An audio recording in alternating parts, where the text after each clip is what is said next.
सफर। बिहार के एक सुदूर और पुराने रेलवे स्टेशन की यह कहानी आज भी लोगों के जहन में खौफ पैदा कर देती है। सरकारी रिकॉर्ड्स में उस स्टेशन पर केवल 12 प्लेटफॉर्म दर्ज थे, लेकिन स्थानीय लोग और वहां के कुली अक्सर एक 13वें प्लेटफॉर्म की बात करते थे। एक ऐसा प्लेटफॉर्म जो सिर्फ आधी रात के सन्नाटे में दिखाई देता था। कहा जाता था कि जो कोई भी गलती से वहां चला गया, उसका नाम स्टेशन के रिकॉर्ड से हमेशा के लिए मिट गया। जिज्ञासा विकास, जो शहर के एक कॉलेज में पढ़ता था, एक रात अपने घर लौटने के लिए स्टेशन पर खड़ा था। ट्रेन काफी लेट थी और घड़ी में रात के 1 बज चुके थे। पूरा स्टेशन सुनसान था, बस दूर कहीं से कुत्तों के रोने की आवाजें आ रही थीं। अचानक विकास की नज़र एक पुराने टिमटिमाते हुए साइनबोर्ड पर पड़ी, जिस पर लिखा था प्लेटफॉर्म 13। विकास को याद आया कि उसने सुना था कि यहाँ केवल 12 प्लेटफॉर्म हैं। जिज्ञासा के वश में होकर वो उस बोर्ड की दिशा में बढ़ने लगा। जैसे जैसे वो आगे बढ़ा, रोशनी धुंधली होने लगी और हवा में एक अजीब सी बर्फानी ठंडक घुल गई। अचानक वो एक ऐसे प्लेटफॉर्म पर खड़ा था जो एकदम वीरान और अंधेरे में डूबा था। वहां लोहे का एक पुराना जंग लगा बोर्ड लटका था, जिस पर धुंधला सा लिखा था प्लेटफॉर्म नंबर 13, लास्ट राइड का बुलावा। उस प्लेटफॉर्म पर एक प्राचीन काले रंग की ट्रेन खड़ी थी।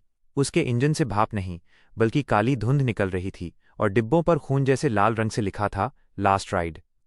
विकास का मन वापस भागने को हुआ, तभी पीछे से एक भारी और ठंडी आवाज आई, ट्रेन छूटने वाली है, अंदर जाओ। विकास ने मुड़कर देखा तो वहां एक बूढ़ा आदमी खड़ा था।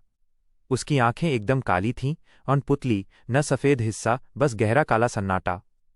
विकास जैसे किसी सम्मोहन हिप्नोसिस के वश में होकर उस ट्रेन के डिब्बे के अंदर चढ़ गया। मुसाफिरों का रहस्य। ट्रेन के अंदर की हवा श्मशान जैसी ठंडी थी। वहां कई यात्री बैठे थे, सबके सिर झुके हुए थे और वातावरण में एक डरावनी खामोशी थी।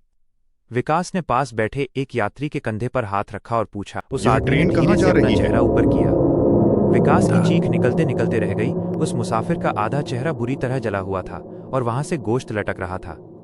उसने एक खोखली आवाज में कहा, जहां से कोई नहीं जाता। नहीं आता।